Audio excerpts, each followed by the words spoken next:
Photoshop का user interface.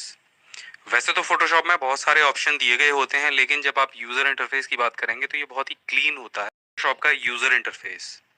वैसे तो फोटोशॉप में बहुत सारे ऑप्शन दिए गए होते हैं, लेकिन जब आप यूज़र इंटरफेस की बात करेंगे तो ये बहुत ही क्लीन होता है। ये जो आपको ग्रे कलर का एरिया दिखाई दे रहा है, ये वर्क स्पेस होता है और यहाँ पर साइड में एक टूल बॉक्स दिया गया होता है, जहाँ पर आपके इमेज से रिलेटेड कई सारे टूल होते हैं। और जब आप किसी टूल पर क्लिक करते हैं तो ऊपर दी गई ये जो पट्टी है, वहां पर उस टूल से संबंधित ऑप्शन आ जाते हैं। जैसे आप देखिए, मैं किसी भी टूल पर जब क्लिक करता हूं तो उससे संबंधित ऑप्शन ऊपर वाली इस पट्टी पर आ जाते हैं। और यहाँ पर ऊपर मेन्यू दिए गए हैं, जिसमें फाइल मेन्यू है, एडिट मेन्यू है, इमेज मेन्यू है। और फाइल मेन्यू में मुख्यतः वही सारे ऑप्शन दिए जाते हैं, जैसे फाइल को ओपन करना, क्लोज करना, फाइल को सेव करना, सेव एज करना, इंपोर्ट और एक्सपोर्ट जैसे ऑप्शन होते हैं। एडिट मेन्यू में एडिट से रिलेटेड सारे ऑप्शन दिए जाते हैं।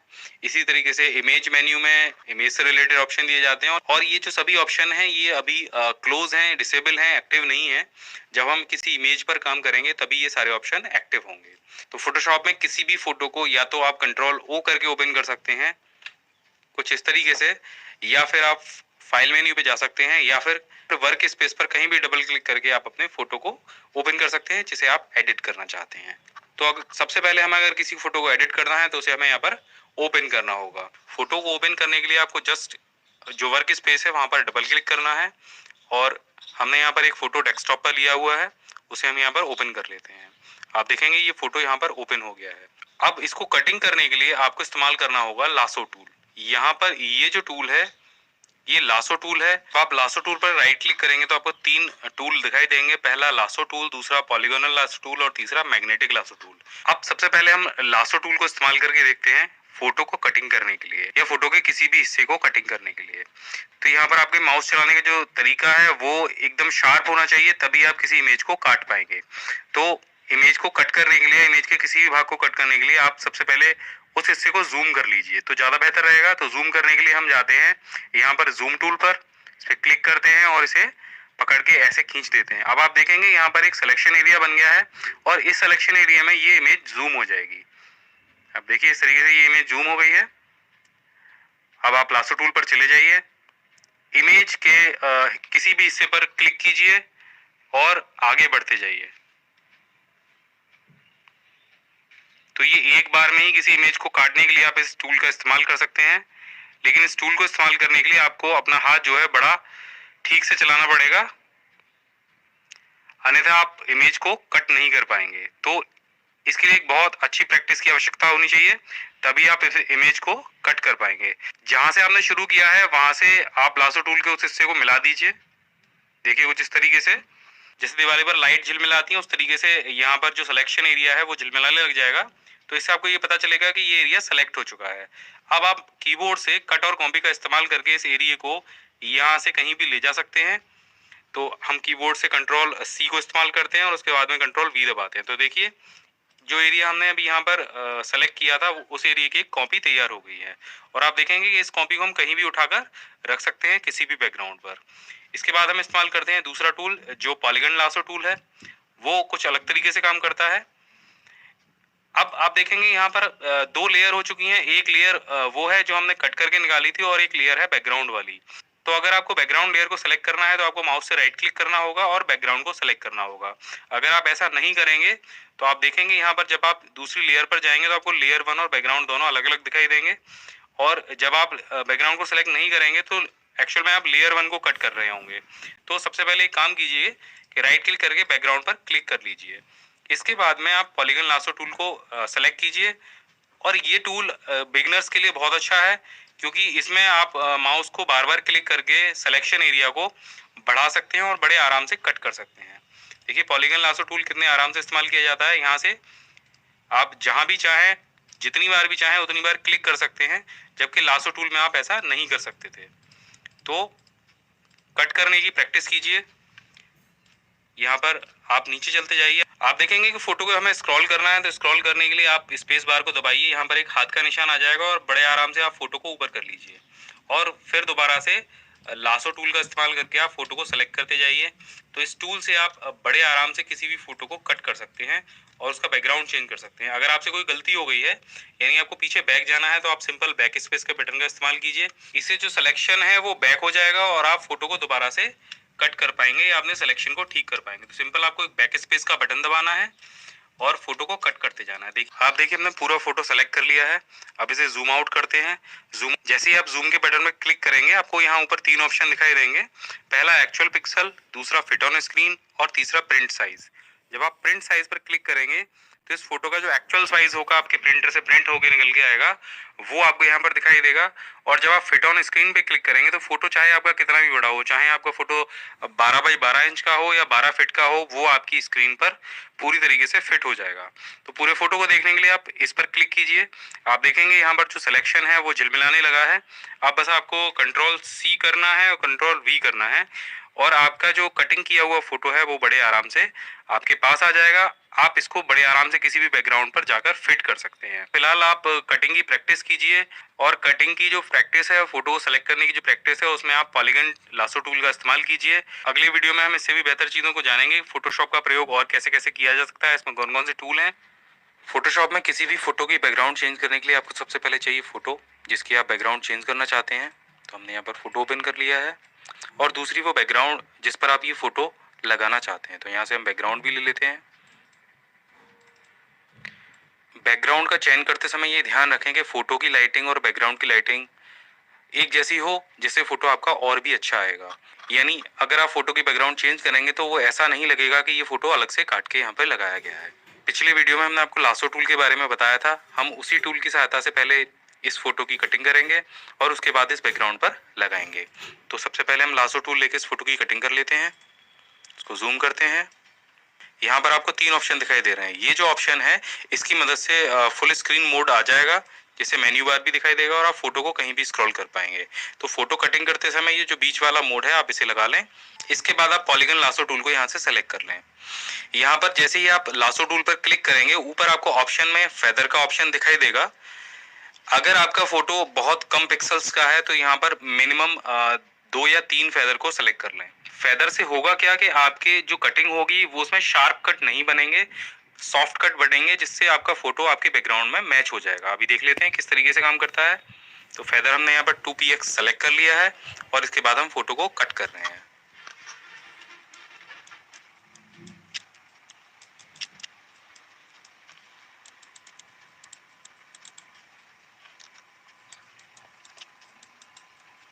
हम बेकार के जो ऊपर बाल दिखाई दे रहे हैं उनको छोड़ देते हैं और बाकी हिस्से को हम कट कर लेते हैं। देखिए पूरा फोटो कट हो गया है। अब हम जूम टूल पर जाते हैं और इसे फिट टू स्क्रीन कर लेते हैं। आप देखेंगे कि पूरे फोटो पर सिलेक्शन एरिया झिलमिला रहा है। इसके बाद यहाँ पर जो हमने ऑप्शन लिया था, ये बीच वाला फुल स्क्रीन मोड, उससे स्टैंडर्ड स्क्रीन मोड पर चले जाते हैं। आप देखेंगे कि आपको दोनों जो फोटो हैं वो दिखाई दे लेंगे। दोनों को फिट ऑन स्क्रीन कर लीजिए। मूव टूल पर जाइए। ये टूल आपके किसी भी लेयर को सीधे कट करके दूसरे बैकग्राउंड पर ले जा सकता है। इसको ले जाने के 2 तरीके हैं। या तो आप मूव टूल को ले लीजिए। जैसे ही आप इसे सेलेक्ट करेंगे तो जो सिलेक्शन एरिया है वहां पर कैंची जैसा आइकन आ जाएगा। आप माउस से इसे क्लिक करके दबा लीजिए और ड्रैग करते हुए दूसरे फोटो पर ले जाइए। आप देखेंगे ये फोटो यहाँ पर आ जाएगा। दूसरा तरीका कॉपी और पेस्ट वाला होता है। आप कॉपी कीजिए और दूसरे फोटो को सेलेक्ट कीजिए और यहाँ पर पेस्ट कर दीजिए। तो इस तरीके से भी आप फोटो को वहां से ला सकते हैं। तो जब आपका फोटो आपकी बैकग्राउंड पर आ जाए तो आप इसे कहीं भी उठाकर रख सकते हैं। लेकिन आप देखेंगे ये फोटो इस बैकग्राउंड से कुछ ज्यादा ही बड़ा है। तो इसके लिए आप कीबोर्ड से दबाएंगे कंट्रोल T, जिससे आपके फोटो के चारों तरफ कुछ हैंडल्स आ जाएंगे। ये फ्री ट्रांसफॉर्म के ऑप्शन है जो कि आपको एडिट मेन्यू में यहाँ पर दिखाई दे जाएगा। अगर आप कंट्रोल T नहीं दबाते हैं तो आप एडिट मेन्यू में जाकर फ्री ट्रांसफॉर्म के ऑप्शन को सेलेक्ट कर सकते हैं। यहाँ से भी वही चीज आ जाएगी। अब आप इन हैंडल्स को पकड़ के इस फोटो को छोटा कर लीजिए। तो जब इन्हीं हैंडल्स के ऊपर आप माउस के कर्सर को ले जाएंगे तो आपको रोटेट करने के लिए भी ऑप्शन मिल जाएगा। और जो फोटो रोटेट होगा वो इस बीच वाले पॉइंट के आधार पर होगा। अगर आप चाहते हैं कि फोटो इस तरीके से रोटेट हो तो आप इसे ऐसे घुमा लीजिए, नहीं तो आप इस रोटेट पॉइंट को नीचे ले जाइए और फोटो को यहाँ से रोटेट कर दीजिए। देखिए दोनों ऑप्शन से फोटो अलग अलग तरीके से रोटेट हो रहा है। बस इसको यहाँ पे ले जाके छोड़ दीजिए। अब जो भी एरिया आपको इस बैकग्राउंड के लिए सूटेबल लगे आप इसको वहां पे ले जाके छोड़ दीजिए। जैसे हम इसे यहाँ पर लगा देते हैं, अब इस फोटो का थोड़ा सा ब्राइटनेस और कंट्रास्ट हम पीछे वाली बैकग्राउंड से मैच कराएंगे। तो इसके लिए हम जाएंगे इमेज ऑप्शन पर, एडजस्टमेंट पर, और यहाँ पर आपको दिखाई देगा ब्राइटनेस और कंट्रास्ट का ऑप्शन, इस पर क्लिक कर दीजिए। तो आपको अनुमान करके ही ये ठीक करना होगा, आपको देखना होगा कि किस हिसाब से आप इस पर ब्राइटनेस और कंट्रास्ट लगाएं। तो आप देखेंगे जो बैकग्राउंड है उससे ये फोटो मैच करने लगा है, जो कि पीछे इस हिसाब से मैच हो रहा था ये फोटो। आप दोनों फोटो को मिला के देख लीजिए, दोनों फोटो में कितना अंतर है। हम दोनों को बराबर में रख लेते हैं। ये फोटो कुछ इस तरीके से था और हमने इस फोटो का बैकग्राउंड कुछ इस तरीके से चेंज कर दिया है। तो इस तरीके से आप अपने फोटो का बैकग्राउंड चेंज कर सकते हैं। तो पासपोर्ट साइज फोटो बनाने के लिए हमें यहाँ पर चाहिए एक फोटो। यहाँ पर हमने एक फोटो लिया है जिसका बैकग्राउंड व्हाइट है। आपके फोटो का बैकग्राउंड किसी और भी कलर का हो सकता है, तो आप पिछले वीडियो के बताए अनुसार उसका बैकग्राउंड चेंज कर लीजिए, क्योंकि अगर आप प्रॉपर पासपोर्ट के लिए फोटो बनवा रहे हैं तो वहाँ पर व्हाइट कलर के बैकग्राउंड का फोटो चाहिए होता है। अब आपको हम बताने वाले हैं फोटोशॉप का एक नया टूल जिसकी सहायता से आप इस फोटो को कट कर पाएंगे या क्रॉप कर पाएंगे। तो यहाँ पर आपको एक टूल दिखाई दे रहा है जिसका नाम है क्रॉप टूल। आप कीबोर्ड से सीधे सी बटन को दबाकर भी क्रॉप टूल को ओपन कर सकते हैं या सेलेक्ट कर सकते हैं। फोटोशॉप में जो सारे शॉर्टकट हैं वो सीधे अल्फाबेटिकल कीवर्ड से जुड़े होते हैं, वहां पर ऑल्ट वगैरह लगाने की जरूरत नहीं होती है। ज्यादातर टूल बॉक्स के जितने भी शॉर्टकट हैं वो सब अल्फाबेटिकल कीवर्ड से जुड़े होते हैं, तो आप बड़े आराम से उन्हें इस्तेमाल कर सकते हैं। तो कीबोर्ड से सी को प्रेस कर लीजिए। जैसे ही आप क्रॉप टूल को सिलेक्ट करेंगे, ऊपर आपको विड्थ और हाइट डालने का ऑप्शन मिल जाएगा, साथ में रेजोल्यूशन डालने का भी ऑप्शन आपको यहाँ पर मिल जाएगा। तो पासपोर्ट साइज हाइट आपको भरनी है 3.5 सेंटीमीटर और रेजोल्यूशन में आप 300 यहाँ पर फिल कर दीजिए। इसके बाद फोटो को क्रॉप कीजिए। क्रॉप करने के लिए आप कहीं भी ऊपर अपने माउस के कर्सर को ले जाइए और नीचे पकड़ के खींचिए। आप फोटो को सेंटर में कर लीजिए। जैसे भी आप पासपोर्ट साइज में फोटो को जितना भी लेना चाहते हैं वहां पर आप इसे इन हैंडल्स को छोटा या बड़ा करके ले सकते हैं। साथ में आप इस तरीके से भी इसको खिसका सकते हैं। जब आपको लगे कि ये फोटो काटने लायक हो गया है तब कीबोर्ड से केवल एंटर को प्रेस कीजिए। तो आप देखेंगे ये फोटो कट चुका है। इसको जूम करने के लिए आप जूम ऑप्शन पर जाइए और इसे फिट ऑन स्क्रीन कर लीजिए। आप देखेंगे ये फोटो इस तरीके का आ चुका है। अब आपको करना ये है, आपको नई शीट ओपन करनी है। इसके लिए फाइल मेन्यू पर जाइए और न्यू के बटन पर प्रेस कर दीजिए। मार्केट में मिलने वाली जो शीटें होती हैं वो ज़्यादातर A4 साइज़ की आती हैं। आप अगर कोडेक की फ़ोटो पेपर शीट खरीदेंगे या कोई भी खरीदेंगे तो वो A4 साइज़ की आएगी। A4 साइज़ को सिलेक्ट कर लीजिए और इसे ओके कर दीजिए। अब यहाँ पर देखेंगे एक A4 साइज की शीट है और एक पासपोर्ट साइज का हमारे पास फोटो आ गया है। अब इस शीट पर फोटो को लगाना है, तो उसके लिए आपको यहाँ पर एक ग्रिड लाइन लगानी होगी। ऊपर आपको यहाँ पर रूलर दिखाई देगा। अगर आपको रूलर नहीं दिखाई दे रहा है तो आप कंट्रोल के साथ R बटन को प्रेस कीजिए, तो आपका रूलर डिस्प्ले होने लग जाएगा। अब मूव बटन को सेलेक्ट कर लीजिए और माउस से रूलर पर क्लिक कीजिए और ड्रैग करते हुए शीट पर लेके आइए। आप देखेंगे शीट पर एक लाइन आ जाएगी। इस लाइन को ग्रिड लाइन कहते हैं। तो फोटो को जब आप एक सीध में लगाएंगे तो उसके लिए ये ग्रिड लाइन बहुत ही काम आएगी। इसके बाद हम अपने फोटो को यहाँ से या तो कॉपी कर लेंगे या फिर मूव टूल की सहायता से ड्रैग करते हुए इस नई शीट पर ले जाएंगे। तो हम मूव टूल की सहायता से ड्रैग करते हुए ले जाते हैं। फोटो पर हम क्लिक करते हैं माउस से और उठाते हुए शीट पर ले जाते हैं। आप देखेंगे ये जो फोटो है इस शीट पर आ गया है। अब इस फोटो को आप जो आपकी ग्रिड लाइन है उससे टच कर दीजिए। आप देखेंगे टच करते ही ये फोटो मैग्नेटिक इफेक्ट आएगा, फोटो अपने आप ग्रिड लाइन से सेलेक्ट हो जाएगा। ये ग्रिड लाइन आप इस साइड में भी लगा सकते हैं, आप सेम उसी तरीके से लगाई जाएगी। आप देखेंगे फोटो के दोनों साइड में ग्रिड लाइन आ गई है। अब इस फोटो का डुप्लीकेट बनाते हुए आपको आगे ले जाना है। जितने भी फोटो शीट पर लग जाए तो आपको सिंपल करना ये है, फोटो पर माउस का कर्सर ले जाना है, ऑल्ट की को प्रेस करना है। आप देखेंगे जैसे ही आप मूव टूल को अपने फोटो पर ले जाएंगे और ऑल्ट बटन को प्रेस करेंगे तो एक डुप्लीकेट कर्सर आ जाएगा। बस अब आप इस पर फोटो पर क्लिक कीजिए और इसको ड्रैग करते हुए आगे ले जाइए। आप देखिए फोटो का डुप्लीकेट तैयार हो जाएगा। इसी तरीके से आप ऑल्ट बटन को दबाए रखिए और जितने चाहे इसके डुप्लीकेट तैयार कर लीजिए। दोनों फोटो के बीच में थोड़ा सा आप गैप रखिए ताकि जब प्रिंट निकले तो उसको काटने में आसानी हो। तो आप देखेंगे जो ऊपर वाली पट्टी है वो पूरी पासपोर्ट साइज से भर गई है। अगर आप केवल 6 या 7 फोटो निकालना चाहते हैं तो केवल आप ऊपर वाली पट्टी पर इतने फोटो लगा लीजिए। अगर आप चाहते हैं कि आप पूरी शीट को पासपोर्ट साइज से प्रिंट करें तो आपको करना ही होगा कि आप जूम टूल पर जाइए, इसको फिट ऑन स्क्रीन कीजिए और जो सबसे लास्ट वाला फोटो आपने यहाँ पर बनाया है उसको राइट क्लिक करके सेलेक्ट कीजिए। आप देखेंगे ये लेयर 1 कॉपी 6 यहाँ पर दिखा रहा है, क्योंकि बैकग्राउंड है उसके बाद ये जो फोटो था ये हमारी पहली लेयर थी और इसकी हमने 6 कॉपियाँ और बनाई हैं। अब इस पर क्लिक कर दीजिए और कंट्रोल के साथ में ई बटन को प्रेस कीजिए, क्योंकि अभी अब जब आप इसको नीचे ले जाएंगे तो केवल एक ही कंट्रोल के साथ में आपको ई बटन को प्रेस करना है और ऊपर यहाँ पर आपको ध्यान देना है, यहाँ पर सिर्फ लेयर 1 रह जाएगा, कॉपी 6 खत्म हो जाएगा। आप देखिएगा कंट्रोल के साथ में हम देखिए लेयर 1 रह गया है, जो कॉपीज बनाई थी वो खत्म हो गई हैं। ये सारी कॉपियां हमने एक साथ जोड़ ली हैं। जब आप इसे उठाएंगे तो ये सारे फोटो एक साथ चलने लग जाएंगे। अब आपको सिंपल वही करना है, आपको ऑल्ट की को प्रेस करना है और इसका डुप्लीकेट बनाते जाना है। जो साइड वाली ग्रिड है वो आपको फोटो को नीचे ले जाने में सहायता करेगी। तो आप देखिए कितनी जल्दी आपने पूरी शीट पर ये पासपोर्ट साइज फोटो एक जैसे लगा दी है और कोई भी डिस्टरबेंस नहीं है। तो इस तरीके से आप बड़े आराम से पासपोर्ट साइज फोटो बना सकते हैं और उनका प्रिंट निकाल सकते हैं। अगर आप चाहें तो उसको लैब पर ले जाकर भी प्रिंट करा सकते हैं। तो यहाँ पर हमारे पास एक फोटो है जिसके चेहरे पर आप देख रहे होंगे कई सारे निशान हैं और ये जो निशान है इनको हम फोटोशॉप पे किस तरीके से हटा सकते हैं ये हम सीखते हैं। तो आज हम बताएंगे आपको एक नए टूल के बारे में। आप जैसे ही अपने कीबोर्ड से जे बटन को प्रेस करेंगे तो आप देखेंगे यहाँ पर टूल बॉक्स में एक टूल हाईलाइट होने लग जाएगा, जिसमें आप देखेंगे कि बैंडेज जैसा निशान बना हुआ है। जब कहीं चोट लग जाती है तो आप बैंडेज लगाते हैं, वही निशान इस टूल पर भी है। सारे निशान हैं और ये जो निशान है इनको हम फोटोशॉप पे किस तरीके से हटा सकते हैं ये हम सीखते हैं। तो आज हम बताएंगे आपको एक नए टूल के बारे में। आप जैसे ही अपने कीबोर्ड से जे बटन को प्रेस करेंगे तो आप देखेंगे यहाँ पर टूल बॉक्स में एक टूल हाईलाइट होने लग जाएगा, जिसमें आप देखेंगे कि बैंडेज जैसा निशान बना हुआ है।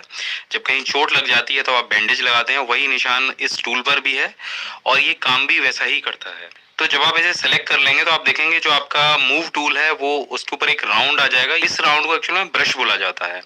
तो इस ब्रश का जो साइज है वो आप यहाँ से भी छोटा या बड़ा कर सकते हैं, यानी आप देख लीजिए आपको कितने बड़े ब्रश की जरूरत है।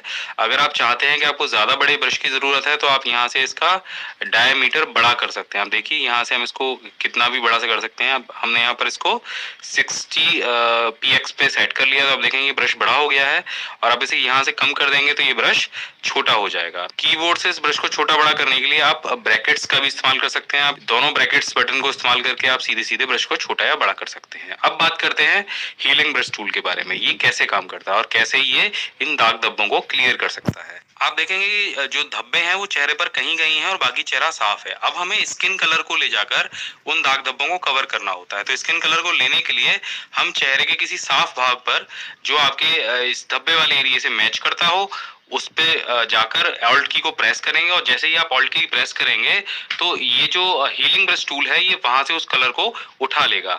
इसके बाद आपको जाकर करना ये है कि आपको किसी भी स्पॉट पर जाकर बस माउस से क्लिक करना है। आप देखेंगे जब हम माउस से क्लिक करेंगे तो एक प्लस का निशान वहां पर भी बन जाएगा जहां से आपने ऑल्ट की को प्रेस किया था। आप देखेंगे जहां पर हमने माउस से क्लिक किया वहां पर वो जो स्पॉट था वो बिल्कुल क्लियर हो चुका है। इसी तरीके से हम सभी स्पॉट्स को एकदम क्लियर कर लेंगे। आप चाहें तो ऑल्ट की को दूसरी बार भी प्रेस कर सकते हैं, क्योंकि वहां का हो सकता है कि स्किन कलर अलग हो। तो आप यहाँ से स्किन कलर ले लीजिए। इसी तरीके से आप दोबारा ऑल्ट की को प्रेस करके यहाँ से ले लीजिए और यहाँ पर आप देखेंगे यहाँ ये जो एरिया है ये ज्यादा ब्राइट है, यहाँ पर रोशनी कम है, तो आप इस वाले एरिया से स्किन कलर लेकर यहाँ पर हीलिंग ब्रश टूल का इस्तेमाल कर सकते हैं। इसी तरीके से ये जो हिस्से हैं यहाँ भी आप हीलिंग ब्रश टूल का इस्तेमाल कर सकते हैं और ये वाला भाग है आप यहीं से स्किन कलर को ले सकते हैं। तो सिंपल ऑल्ट की को प्रेस कीजिए और अपना जो भी स्पॉट है उस पर अपने ब्रश को ले जाइए और क्लिक कर दीजिए। अब देखेंगे ये जो चेहरा है अभी थोड़ी देर पहले मुहासों से भरा हुआ था और ये बिल्कुल क्लियर हो चुका है। आप देखेंगे आप जो तिल जैसे निशान है उनको भी ठीक कर सकते हैं, लेकिन इसके लिए आपको ब्रश छोटा करना होगा। यहाँ से आपको कलर लेना होगा और वहां पर जाकर पेस्ट करना होगा। तो इस तरीके से आप चेहरे को बिल्कुल क्लीन कर सकते हैं। ये एक बिल्कुल मैजिकल टूल है आपके किसी भी तरीके के स्पॉट को क्लियर करने के लिए।